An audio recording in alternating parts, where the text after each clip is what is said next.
Ci rontok IHSG. Ingat nggak aku IG live beberapa hari kemarin aku bilang apa? Elan, kemarin lo kok bisa tahu perbankan mau turun? Tahu dong. Tahu. Itu ilmunya di super trader. Basically ngebaca chart, tapi ngebaca chartnya bukan cuma sekedar technical gitu sih. Yuk kita mulai ya IG live malam hari ini. Kita mulai dari IHSG ya. Ini IHSG-nya. Ya, beberapa hari kemarin kita ada bahas bahwa IHSG tuh mau gelundung. Mau jatuh, saham perbankan juga mau jatuh, nggak usah pakai penyebab apapun. Dan hari ini jatuh udah sampai ke support langsung. Ini support perkiraan udah langsung sampai ke sini. Nggak usah takut karena memang ya itu yang kita nanti ya. Itu yang kita tunggu-tunggu. BCA ini turunnya cuman sedikit 2,2% doang. Tapi sabar deh, aku kalau ngelihat ini masih bisa ada koreksi lanjutan lagi gitu. Jadi buat kalian yang belum punya ini, sekitaran 9750-an tuh bisa dikasih. Dan belinya tuh bertahap aja, jangan buru-buru masuk. Oke, aku ngelihat BCA, dia bisa turun sampai level berapa nih? Aku tarik garis dikit ya. Sampai 9750, di bulan April bisa sampai 96-an. Dan itu jadi kesempatan banget. Nanti kita akan kasih tahu di M-Trade maupun di M-Fast ya. Oke. Terus kalau M-Fast lebih ke investingnya, kalau M-Trade lebih ke tradingnya. Oke. Terus kemudian BBRI. Mari kita lihat BBRI. Oke, ini BBRI dia itu ada 3 top sebenarnya. 1, 2, kemarin belum. Nah, ini 3. Nah, terus aku mau gambar satu garis kayak gini, kayak asik ya, narik-narik garis begini ya. Dia bisa jatuh nih sampai berapa? Kalau misalkan sampai ke 55, 75, gurih. Enak tenan sampai sini. Ekspektasinya. Tapi kadang nggak dikasih sampai sedalam ini buat saham-saham big banks gitu loh. Jadi di M-Trade akan dikasih tahu kalau misalkan ada peluang trading nih. Cuman dia nggak bakalan sampai sejauh ini. Kita akan kasih tahu real time. Ya ekspektasinya bisa sampai ke 5575, 5600 gitu loh. Dengan ngelihat pattern kayak gini sebenarnya cukup memungkinkan. Apalagi ya, dia tuh jatuh beberapa hari terakhir, dalam sebulan terakhir. Nih aku naikin dikit deh kotaknya. Ya ini dalam 1 bulan terakhir, BBRI ini perhatikan merahnya lebih tinggi daripada hijaunya. Artinya sebenarnya masih distribusi. Big money itu masih profit taking di sini. Jadi sabar aja. Chill, santai dulu. Udah mau lebaran nih, BMRI, ayu tenan, ayu. Cantiknya bukan untuk naik, tapi cantiknya untuk turun. Karena kita semua kan kepengennya dia turun. Habis pada bagi dividen, ini investor-investor kayak apalagi yang ditunggu. Lagi nggak ada yang ditunggu sentimennya. Jadi perhatikan, dia bakalan bisa jatuh tuh sampai 6575. Bahkan sampai ke 6.500. Ini gurih banget kalau bisa jatuh sampai di sini. Wah, aku bakalan senang banget nih. Karena dapat kesempatan lagi buat para investors buat bisa masuk ya. Jadi BMRI best price jika jatuh di 6450 sampai 6.600. BMRI head and shoulders. Boleh dibilang head and shoulders, boleh dibilang triple top. Aku nggak terlalu fanatik harus triple top itu harus tiga-tiganya tingginya sama loh. Intinya sama-sama menunjukkan pattern bearish, and it's very beautiful pattern. Harapannya bisa sampai 6450 sampai 6575 atau 66. Cuman kalau nggak sampai ke situ ya kita akan buy, nyicil di sini. Nanti dikasih tahu real time di M-Trade untuk tradingnya. Sedangkan untuk investing kita infoin di M-Fast. Oke ya. Nah, terus kemudian kita mau lihat support berikutnya BMRI itu ada sekitaran level 6.000-an. Bisa sampai ke sini nggak sih? Sebenarnya ada potensi bisa ke situ juga gitu. Kenapa? Karena ini jatuhnya buangannya tuh lumayan volumenya. Jadi kayaknya investor besar tuh mereka modalnya udah dari bawah banget. Mereka cuannya itu udah 200% lebih. Sehingga kalau misalkan mereka buang barang sampai ke level 6.000 di sini atau 6150, 6.000-an di sini, ini nothing tulus buat mereka gitu loh. Jadi ya anyway masih bisa ada potensi jatuh. Dan siapin duit, oke? It's beautiful pattern untuk jatuh. Ditunggu jatuhnya ya. Oke, BBNI. Ada yang nanya nih, saham-saham ini for big banks bakalan masuk FCA nggak sih? Wow. kemungkinannya 1% sih buatku. Karena kalau aku bilang nggak mungkin tiba-tiba suatu hari masukkan, ya nggak lucu juga. Tapi kemungkinannya 1% kecil. Kenapa? Ya karena gila banget kalau sampai for big banks ini dikasih notasi X, berarti ya udah ancur-ancuran tuh. Menurut aku sih enggak lah. BNI juga distribusi. Yuk kita tunggu jatuhnya, yuk. 54 perhentian pertama, 54 sampai 55. Perhentian kedua ada di 5100. Suka nggak sih nungguin saham-saham ini jatuh? Aku sih seneng ya. Kalau yang nggak punya kayak saya sih beautiful. Kalau yang punya nangis, enggak dong. Aku punya kok. Karena kita mindsetnya buat jangka panjang tuh ngumpulin terus loh. Jadi ada yang bilang nih, kalau yang punya nangis, yang punya di atas dan dalam jumlah yang banyak, mungkin berebes dikit lah, nggak sampai nangis. Pernah ada yang bilang waktu aku lagi seminar bareng First Media, kayaknya di 2021 atau 2022 pas lagi pandemi. Oh ya 22 di akuarium. Ada yang ikut nggak waktu itu? Ada satu bapak-bapak dibilang nyangkut di saham BNI lumayan dalam. Aku bilang udah biarin aja, tinggal main sama anak.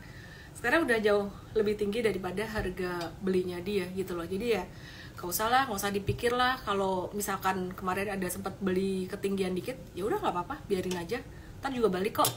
Paling yang sebel tuh orang-orang yang maunya cepet-cepet gitu loh. Nah kalau untuk investasi sebenarnya oke-oke aja. Yuk kita lihat BRIS dan BBTN. Biar jatuh cepet kasih tanda X, enak aja. Yuk kita lihat BBTN. BBTN, Bank Tabungan Negara Persero, jatuhlah lagi, sekali lagi tak tandai. Suka saya. Valuasinya yang paling agak-agak terdiskon dibandingkan dengan yang lain. Dan saya nungguin BBTN, aku turunin dikit supportnya di sini. Sekitaran 13.85 sampai 14.40. Buat trading aku nungguin. Buat investing aku nungguin. Udah ada BBTN. Aku mau kasih note dikit soal PTBA dan ITMG. ITMG kapan hari kan jatuh kan ya. Aku out of topic dikit dari perbankan. Karena aku lihat PTBA ini ada potensi dia bakalan ada koreksi loh gitu. Jadi cek RUPS-nya kapan. Coba tulis di sini. Ada yang udah tahu nggak RUPS PTBA kapan? Aku sambil googling ya. Rapat umum pemegang saham PTBA 2024. Kalau tim Mtrade malah ngerti nih, kalau saya malah nggak apa. 8 Mei 2024. Ya, 8 Mei 2024. Hati-hati dengan tanggal 8 Mei 2024. Kalau kamu nggak siap dengan fluktuasi ya PTBA, ada potensi malah jatuh. Kenapa? Karena dividen yang dibagiin kemarin tuh aku ngelihat ITMG tuh kan cuman sekitaran yieldnya 6,5% dari harga terakhir kan ya, dari harga last Friday. Ya benar-benar. Nah itu nggak sesuai dengan ekspektasi investor. Sebenarnya aku ngelihat, wah ini berarti mungkin investor retail yang ekspektasinya ketinggian, sehingga PTBA kemarin nggak turun-turun, bisa ikutan turun nih kalau misalkan dia ada RUPS. Harga batu bara masih oke-oke aja, setelah turun dia mulai naik bertahap.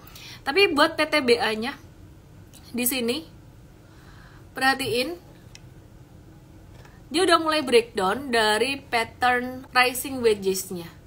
Nah, dia bisa jatuh sampai 2.800. Sampai 2.800. Aku sempet cerita aku ada beli PTBA lagi beberapa hari yang lalu. Itu ternyata aku cek harganya sekitaran 28-20, masih cuan tipis di sini. Sementara aku masih hold, tapi kalau dia jatuh lagi, candlenya jelek, aku buang barang dulu. Karena apa? Karena ekspektasi aku sebenarnya dividen. Kalau dividennya nggak bagus ya ngapain ya? Terus diputar kemana duitnya yang buat dividen investing tadinya mau dibeliin lagi PTBA tuh? Aku mau putar ke BBTN. Disclaimer ya, ini buat mid longnya plan aku kayak gitu. BBTN emangnya ngasih dividen lumayan banyak? Enggak. Kalau BBTN aku expect-nya dari kenaikan harga sahamnya. Kenapa? Karena kaitannya dengan sektor properti, dia tuh banyak banget ngasih KPR, cuman sektor properti itu belum gerak. Dan aku ngelihat sektor properti beberapa bulan ke depan tuh bakalan bagus, saham-saham properti maksud aku. Jadi bukan sektor properti secara langsung, dan BBTN bakalan kena dampak positif. Jadi mumpung BBTN-nya turun, kayaknya aku bakalan switch PTBA aku yang baru aja beli ya, bukan yang dulu punya ya, itu ke BBTN. Jadi nggak jadi dividen investing, tapi lebih ke untuk jangka menengah. GJTL gimana? Ntar aku bahas. BNGA gimana? Oke, balik lagi ke banking. Karena ini judulnya kita mau kulaan saham banking, tapi nunggu jatuhnya dulu. BNGA, mari kita lihat. Bank Niaga, Bank JMB Niaga, TBK. Tungguin jatuhnya sampai 2040. Bisa jatuh. BNGA ini bisa jatuh lagi. And that's normal. That's normal. Biarin turun dulu. Miss, rencana PPN 12% tahun depan, apakah ada efeknya ke properti? Loh, kalau properti kan malah dapat keringanan pajak sebenarnya. Tapi kalau PPN 12%, properti itu dapat keringanan pajak tahun ini kan. PPN 12% itu berdampaknya bukan ke sektor properti, tapi ke keseluruhan perekonomian, keseluruhan industri, keseluruhan bisnis. Bakalan lebih susah nggak sih? Bakalan lebih berat. Cuman sentimennya kan bukan cuman PPN 12% doang. Sentimennya banyak. Dari suku bunga Amerika yang mulai diturunin Juni nanti, itu duit berputar akan semakin banyak.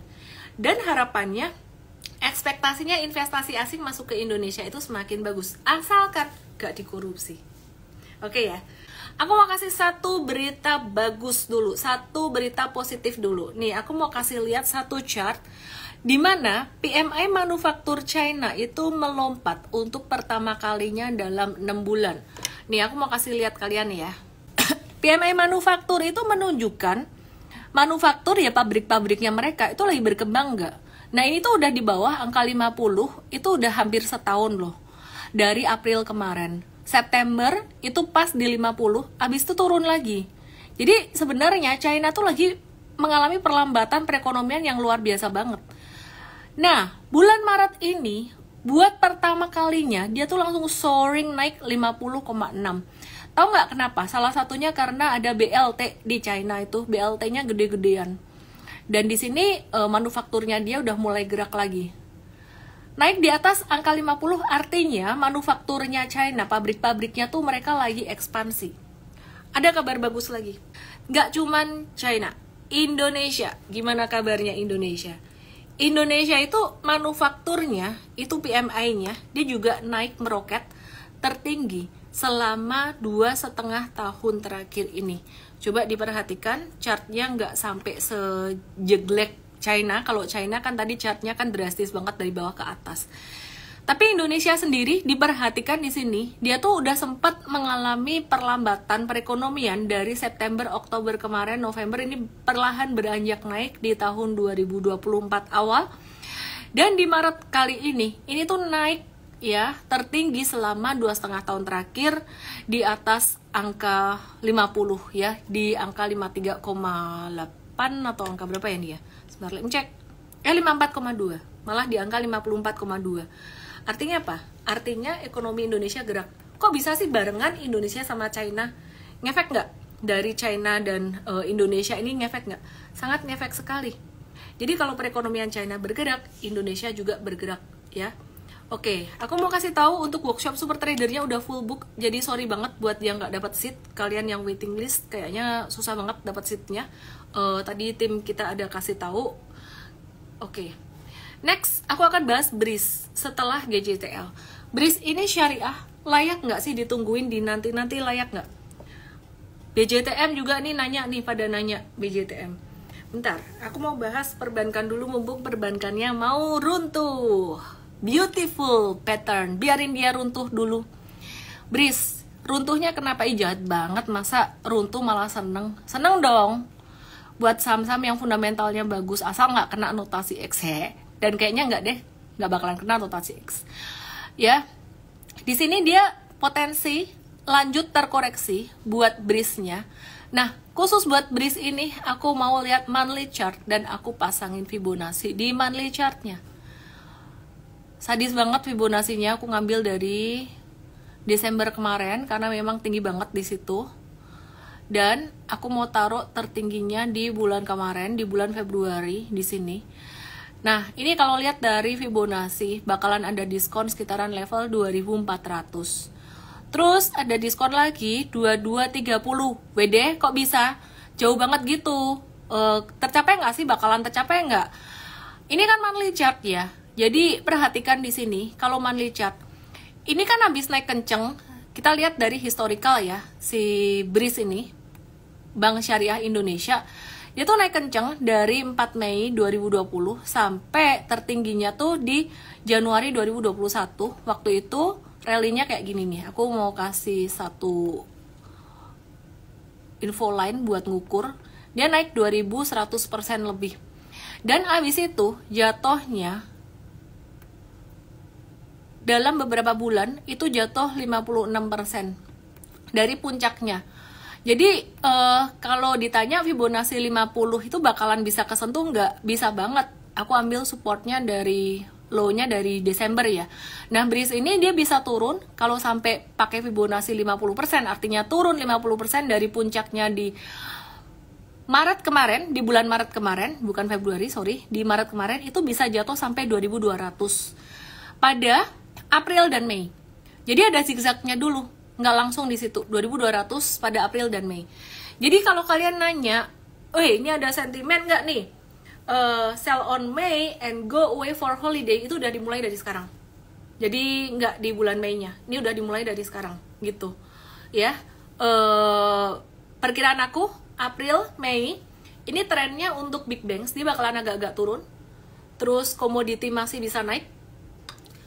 Habis itu gantian, nanti bulan Juni bakalan rally lagi. Jadi April, Mei itu buat menabur untuk kamu yang belum punya Big Banks. Happy? Sariye, optimis Big Bang ijo royo-royo besok. Aku optimis Big Bang dalam 1 bulan ke depan bisa ada koreksi lanjutan. Dan that's good, itu bagus banget. Ayo Ijo, Aseng sama Big Fun cuma nungguin next Menkeu kabinet baru sama The Fed sih sebenarnya, nungguin The Fed. Oke, yuk kita lihat saham yang lain. Mau bahas Gajah Tunggal dulu atau mau bahas saham yang lagi viral nih, Timah. Hari ini kena April Mop, apa April Mopnya? Mau bahas TINS atau mau bahas GJTL dulu? Aku mau bahas GJTL dulu ya. Mukanya jadi gede banget. Gajah Tunggal 1250 M-Trade berarti sekarang lagi ngehold. Dia udah ada review by beberapa hari yang lalu. Sekarang lagi ngehold, tadi sempat cuannya sampai 19%, terus turun. Ini memang liar banget si gajah ini, gajah lincah liar nih ya. Sekarang cuannya lagi 10%-an aja. Nah, si gajah gendut ini, gajah tunggal ini tuh naik kenceng karena net profitnya dia naik 751,2%. Dari sebelumnya itu rugi. Jadi sebelumnya tuh rugi banyak gitu loh. Nah, apa yang menyebabkan dia cuan? Sebenarnya pendapatannya Gajah Tunggal ini turun. Secara operasional pendapatannya tuh turun dikit, 1,16% doang. Terus selain pendapatannya turun, kok bisa malah labanya naik kenceng? Ternyata ada keuntungan dari yang lain. Yang pertama, efisiensi beban pokok penjualan itu dipangkas, tapi cuma sekitaran 10% doang secara tahunan. Nah, tapi yang menyumbang lumayan banyak itu dari keuntungan kurs mata uang asing. Sebelumnya tuh rugi 85,03 miliar. Kebalik. Sebelumnya tuh rugi 239,13 miliar dan sekarang tuh cuan 85,03 miliar dari kurs mata uang asing. Jadi sebelumnya tuh rugi lumayan banyak, sekarang udah bisa cuan gitu. Oke, nah intinya Gajah Tunggal nih secara teknikal bentuknya dia masih bisa naik nih. Ini ada yang nanya, bentuknya mirip rounding bottom apa saucer gitu loh. Ini ada yang bilang kayak gitu. Iya sih, ini memang rounding bottom saucer, tapi kalau di atas aku lebih suka nyebutnya tuh cup with handle, meskipun handle-nya tuh kecil banget ya. Kalau rounding bottom tuh keluarnya di bawah, ini kan keluarnya di atas. Ya, dan dia bakalan masih bisa naik, cuman be very careful di sini. Fluktuasinya gila banget buat GJTL. Tadi sempat naik sampai tertingginya di berapa nih? 1490, terus kemudian dia turun lagi 1385 gitu. Ya. Oke. Yang pasti nggak ada yang tahu arah market. Kalau bener tahu nggak usah capek-capek info dan nggak perlu diversifikasi. Dalam hidup ini kita tuh selalu prinsipnya probability atau kemungkinan. Nyebrang jalan, ada kemungkinan nggak nyampe di ujung? Atau kemungkinan tiba-tiba ada supir mabuk ketabrak amit-amit ya. Kerja sama orang, dapat kepastian gaji nggak? Oh, dapat dong. Kasihan tuh yang bisnis tuh, kadang bisa rugi. Siapa bilang? Tahu-tahu kena PHK, kena efisiensi dan sebagainya. Dalam hidup kita tuh gak ada yang namanya kepastian. Sehingga kita menggunakan yang namanya chart, analisis fundamental, teknikal itu untuk melihat probabilitas. Nah, kalau ditanya ada yang kepastian nggak ada. Hidup kita aja nggak ada yang pasti. Oke. Bahas saham luar, Miss. Saham Indo nih masih banyak yang rame. Aku mau bahas TINS. Oke deh. Coba ada nggak yang di sini ngikutin IG channel aku beberapa hari yang lalu ada diskusi TINS. Coba kalian tulis di sini ya. Yang M traders nih tadi pagi udah aku bahas nih. Jadi mestinya lebih ngerti. Bullish atau bearish di TINS? Tulis di sini. TINS bullish, TINS bearish, TINS bullish, TINS bearish. Sambil kalian ngejawabin di chat room ya, di chat room tulis ya TINS bullish atau TINS bearish. Bullish itu naik, bearish itu turun. Mau naik atau mau turun? Tulis aja TINS naik atau TINS turun. Kalian gimana? Oke. Silahkan ketik terus ya sambil aku ceritain ya. TINS secara fundamental, aku mau kasih kalian lihat satu data yang sangat mencengangkan sekali. Sebenarnya nggak mencengangkan sih, udah kayak apa aja. Jadi TINS ini sebenarnya dia itu bisa untung perusahaan ini, tapi dari tahun 2019 sampai tahun 2023 itu harusnya cuan, tapi justru malah agak-agak menurun ya. Jadi TINS ini mencatat penurunan produksi pada tahun 2023 akibat masih maraknya tambang timah ilegal. Dan hal ini tuh terjadi seiring dengan bergulirnya kasus korupsi komoditas timah yang menyeret sejumlah petinggi TINS. Setelah di tahun 2022, TINS ini mencatatkan laba, sebenarnya dia bisa cuan nih, 1,04 triliun. Pada 2023, dia tuh rugi sebesar 449,69 miliar. Nah, ntar aku kasih tahu nih, kenapa dia bisa rugi. Pendapatannya TINS itu turun sebesar 32,88%. Jadi 8,39 triliun. Kenapa pendapatannya turun? Kok bisa rugi? Ternyata beban atau biaya-biayanya tuh yang tadi, yang timah ilegal itu banyak yang dibebankan ke TINS. Ya, jadi kerugiannya didorong oleh produksi biji timah TINS yang memang menurun atau dicolongin ya dari penambang ilegal itu, dan produksi logam timah dan penjualan logam timah itu juga turun signifikan. Average selling price-nya tuh juga turun. Biaya-biayanya, bebannya tuh ditaruh di situ. Mau aku kasih lihat chart-nya? Dugaan penambang ilegal ini yang dijadikan alat untuk memperkaya individu, ini yang mempengaruhi kinerja TINS tuh nggak bagus. Maka dari itu, kalau kalian nanya, oke nggak sih ini buat investasi jangka panjang? Aku sih nggak mau. Tapi kalau buat trading, kalian yang jawab di sini ya. Harusnya bisa bullish, harusnya gitu. Kenapa? Yuk coba kita lihat nih. Ini operational performance and production sales-nya TINS. 2015, 16, 17, 18 ini udah mulai ada peningkatan dikit-dikit gitu loh. Ya. Nah, ini 2019 mencapai puncaknya, tapi habis itu malah rugi, turun. Nah, aku nggak tahu sih, itu yang case korupsi itu tahun berapa? Coba tulis di sini. Itulah kerjaannya Disney Prince-mu. Iya loh, itu Disney Prince aku loh. Jangan begitu loh. Aku tuh kemarin dimarahin sama netizen. Bentar ya, aku mau kasih lihat kalian satu data lagi. Dibilang ngebully ini, ngebully Disney Prince dan Disney Princess. Ya, padahal nggak, aku ngefans. Kok masangin fotonya sih? Lah, aku suka ngefans. Makanya sedih. Ya, 2015 sampai 2022. Nah, berarti ini 2015 nih udah ada korupsi nih, tapi ini makin sadis di sini. Karena dia harusnya yang bisa untung nih, perhatikan nih. Ini pendapatannya dia, ini cuannya, yang biru tua ini cuannya. Bisa untung-untung. Ini 2019, 2020 ini kejem banget nih, nggak dikasih cuan. TINS-nya nggak dikasih cuan. Nah, baru kemudian 2021 nih dikasih cuan dikit gitu. Oke, ya. Ya, ini TINS. Jadi, secara fundamental, ini kayaknya lagi bersih-bersih. Ada dua pandangan. Ada yang bilang, ini lagi diberesin nih, ke depan bisa bagus nih. Ada yang bilang, wah ini udah mengakar susah gitu loh. Aku sih kalau dari dulu, mau ada korupsi nggak ada korupsi, yang namanya sektor pertambangan aku nggak mau investasi jangka panjang. Yuk sekarang kita lihat buat tradingnya gimana. Buat trading hari ini mungkin kalian pada galau yang ada di IG channel aku. Ini ada yang bilang udah take profit tins tadi pagi, jangan impulsif, santai aja, tenang aja cuy. Kenapa? Perhatikan di sini. Ini kan tins tadinya likuiditasnya begini ya, kecil. Tiba-tiba di 7 Maret dan di 8 Maret itu naik kenceng. Padahal yang korup itu udah ditangkepin dari beberapa bulan kemarin gitu loh. Jadi sebenarnya waktu tins naik tanggal 7 dan 8 Maret dengan volume transaksi tinggi sampai 13 Maret malah. Itu tuh sebenarnya case korupsi itu tuh udah bergulir, udah pada ditangkepin, ya nggak sih?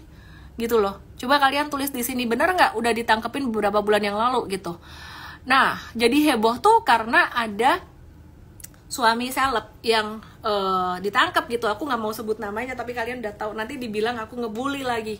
Padahal saya put their foto itu karena saya begitu ngefans ya mereka. Beneran sampai rambutnya aja sama kan, tuh kan.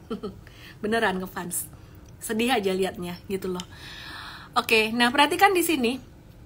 Buat trading it's very simple actually.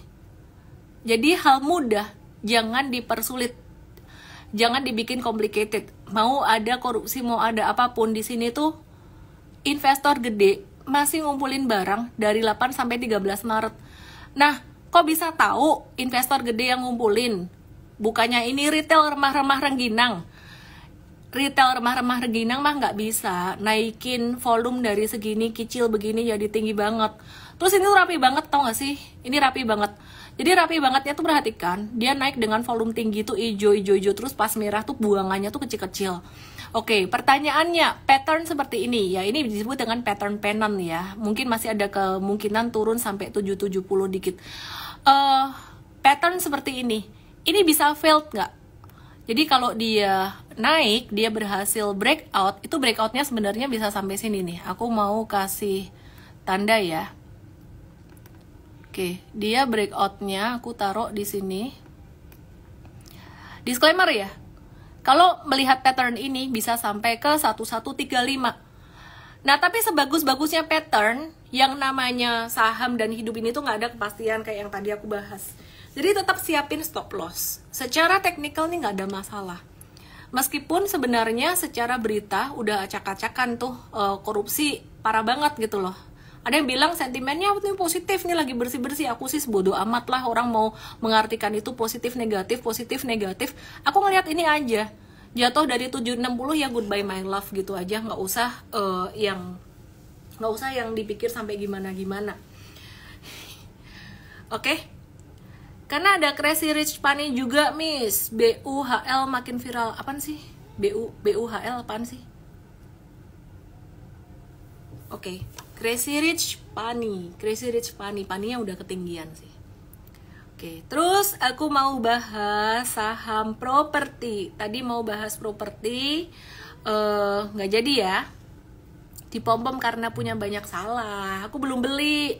Kalau ngikut mtrade tadi pagi masih tahu gitu ya. Aku lagi nungguin dia turun sampai 770-an, sekitaran 760, 770. Kalau volumenya jatuhnya masih bagus, aku baru mau beli gitu loh. Kenapa nggak beli bareng mtrade kemarin? Aku lagi sibuk. Jadi mtrade itu kadang-kadang dapat duluan, harganya lebih bagus daripada saya gitu. Oke, mari kita lihat sektor properti.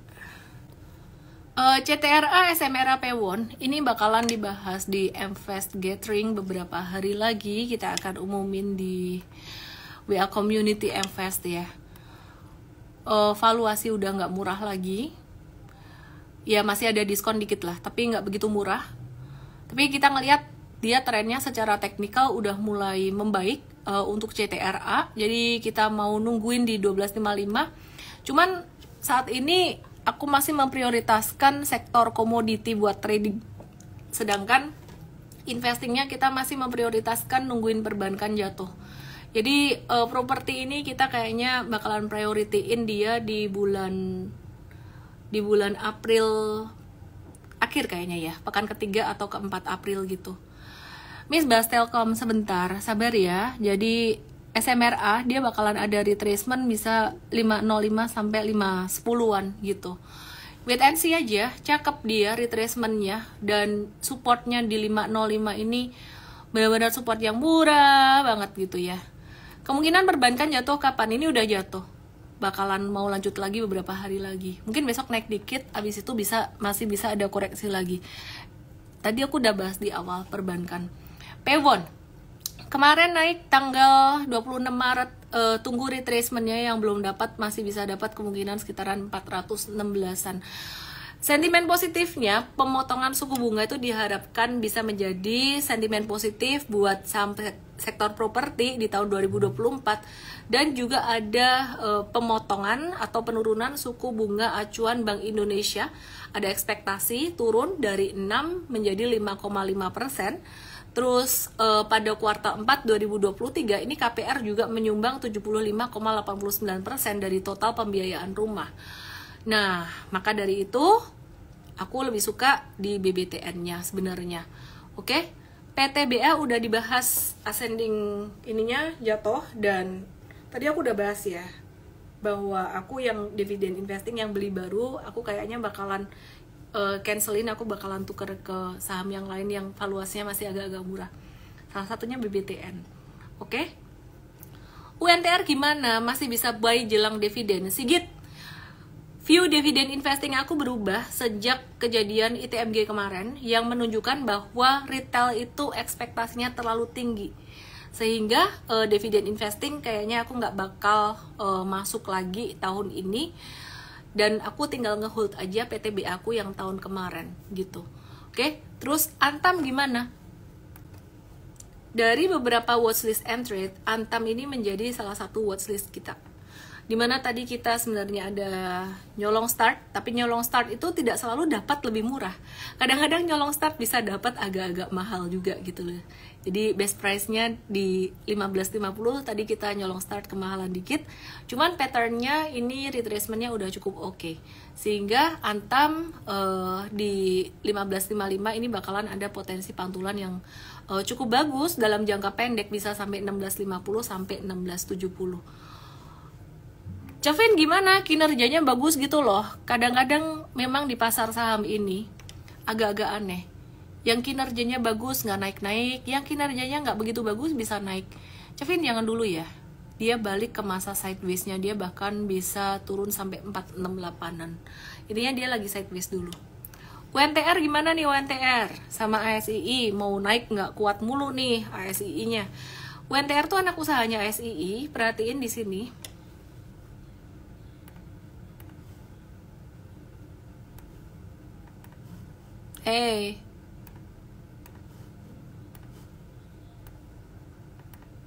Oke. Pas di support, aku hindarin dulu. Aku melihat batu bara ini aneh. Pas harga batu bara turun dia naik, pas harga batu bara naik dia turun. Beberapa hari ini aku wait and see dulu buat batu bara ya, dan kontraktor batu bara. Oke, TLKM banyak banget yang nanyain. Bris aku udah bahas di awal. Wih, TLKM-nya bentuknya kayak gini nih.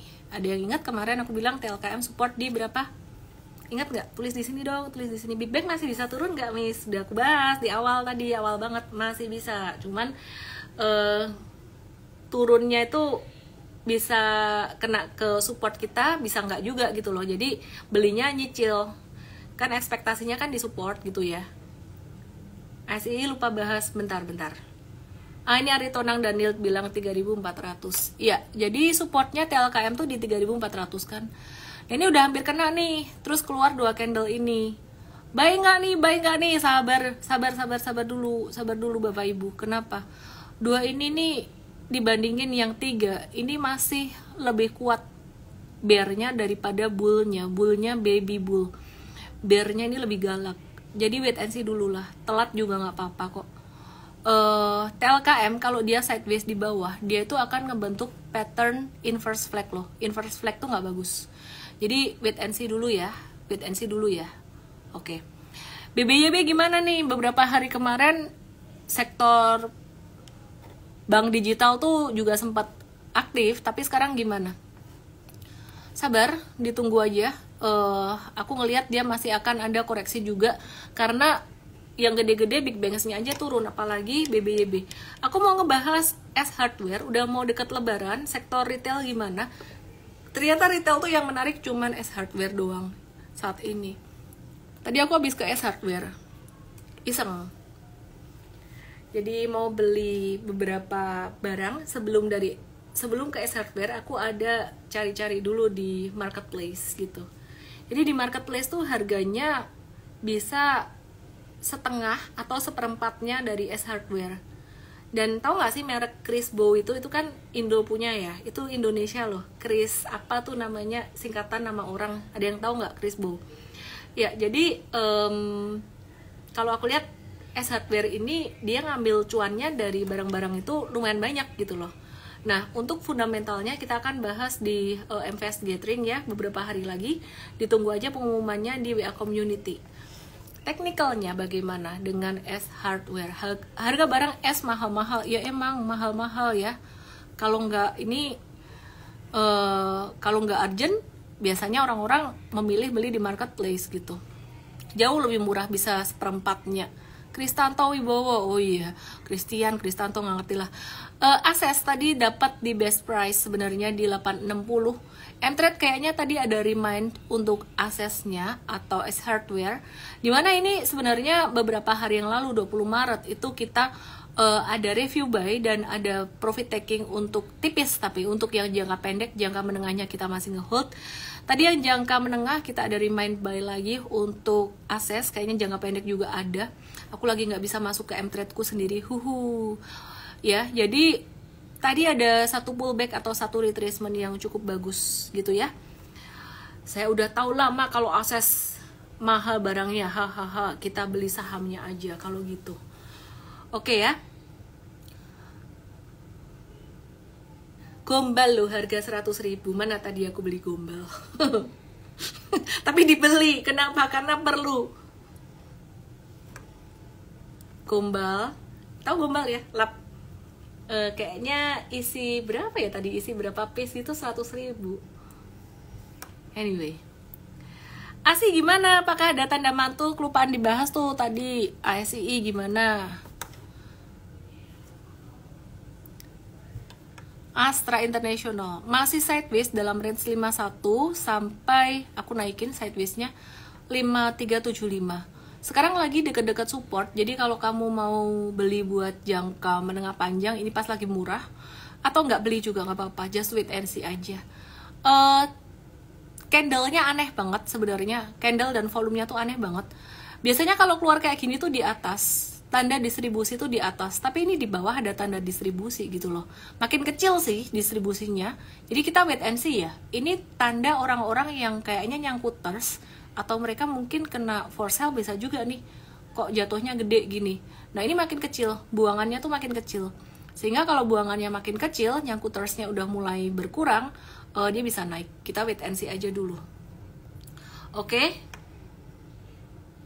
Ada tisu basah di Ases harga 160.000. Makanya sahamnya bagus kan?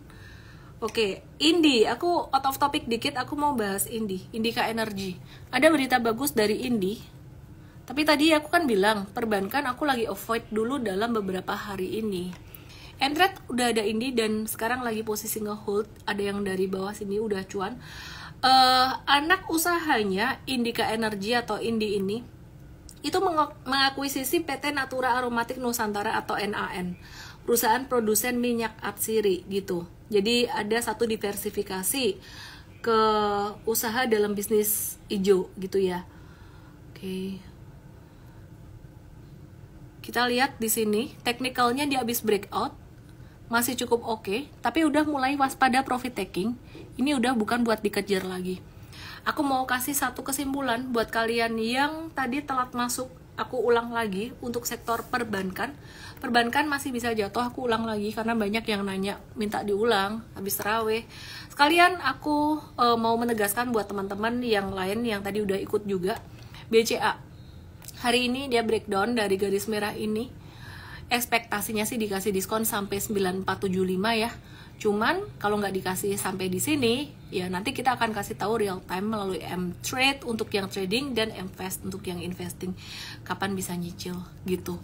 Terus kemudian Bank Mandiri, wih, ini patternnya ada head and shoulders, bisa jatuh ekspektasinya sampai 6575 dan sampai 6475. Tapi ya, ini koneksinya XL ini agak-agak ekstra lemot.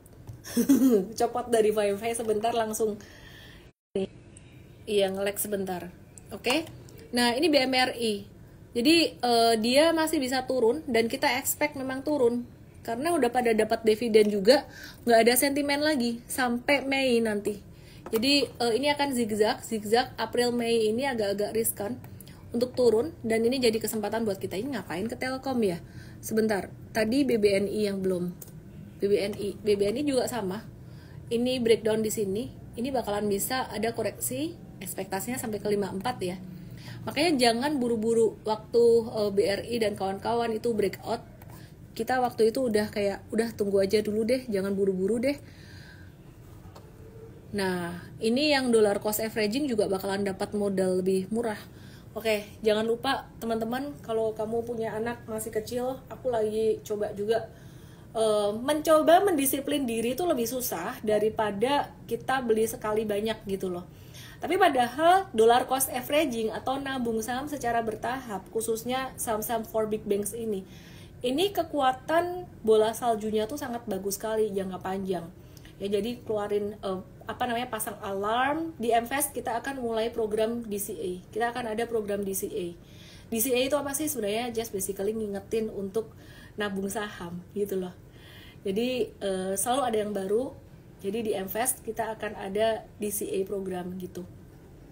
Beberapa hari lagi pas gathering kita akan kasih tahu gitu ya. DCA program tuh gimana? Just kita ngingetin aja setiap bulan gitu loh. Kadang ada orang yang udah lupa. DCA itu tantangannya pada konsistensi. Dian Cundoko, hai. Apakah di IHSG sekarang benar-benar cuman bisa for big banks untuk investasinya? Enggak, di M-Fast itu banyak gitu loh. Di M-Fast tuh banyak, cuman kalau buat pemula yang di IG Live aku bahasnya itu. Kenapa? Karena yang di IG Live ini kan nggak semuanya berkesempatan untuk belajar lebih detail, portfolio design dan sebagainya, valuasi dan lain-lain gitu loh. Nah, sedangkan kalau di M-Fast sekarang malah kita mau ngincarnya tuh saham-saham sektor properti gitu. Cuman kan ada strateginya yang di IG Live nggak ngikutin lengkap kan. Jadi itu aja sih Bapak Ibu, semoga bisa bermanfaat. Aku mau kasih summary yang penting banget. Sektor perbankan bakalan bisa turun. Kalian yang ngincar big banks, tungguin aja koreksinya. Kalau aku udah nggak terlalu ngincar big banks lagi, kecuali buat ngedidik anak buat investing pelan-pelan, dollar cost averaging. Dan yang mau syariah, BRIS tunggu jatuhnya, ditunggu koreksinya. Aku lagi nungguin BBTN personally saat ini. Kenapa? Karena ada kaitannya dengan sektor properti. Propertinya belum jalan gitu. Dan aku suka beli yang masih di bawah, belum yang naik tinggi di atas gitu loh. Jadi kayak kalian, ada kemarin aku bikin konten ya, kripto saham. Orang-orang tuh kadang-kadang di mana tuh fanatik gitu loh. Konten aku nggak dibaca sampai habis, dikira aku suruh orang pindah ke kripto. Padahal kalau aku beli kripto ya maunya ya pas lagi beres gitu loh, bukan yang pas lagi di atas. Satu lagi teman-teman, yang soal TINS tadi aku juga udah bahas. Buat yang ketinggalan bisa nonton rekamannya di YouTube aku, mungkin naikinnya nanti sekitar jam 10-an baru bisa up ke YouTube gitu. Thank you semuanya, sehat semuanya ya. Miss mau ke Bitcoin kali? Aku udah ada Bitcoin dari lama ya, dan tinggal ngehold aja gitu. Aku actively di saham dan jauh lebih banyak di saham gitu. Itu aja ya, dadah, salam profit, good night. BBTN di harga berapa? Supportnya udah ada. Miss, can you tell us more about training kids how to do DCA? Start dari orang tuanya dulu sih yang nge-DCA-in. Anak tuh jangan dipaksa. Sampai sekarang pun anak aku, mereka belum investasi saham sendiri gitu loh. Mereka mulai ada interest, tapi orang tua yang disiplin dulu. Bikin account buat anak, pakai nama orang tua nggak apa-apa. Orang tua yang jalanin dulu. Jadi anak-anak tuh nanti mereka belajar ngikutin mindsetnya aja. Jangan suruh mereka belajar investasi terlalu early. Dadah, salam profit, good night.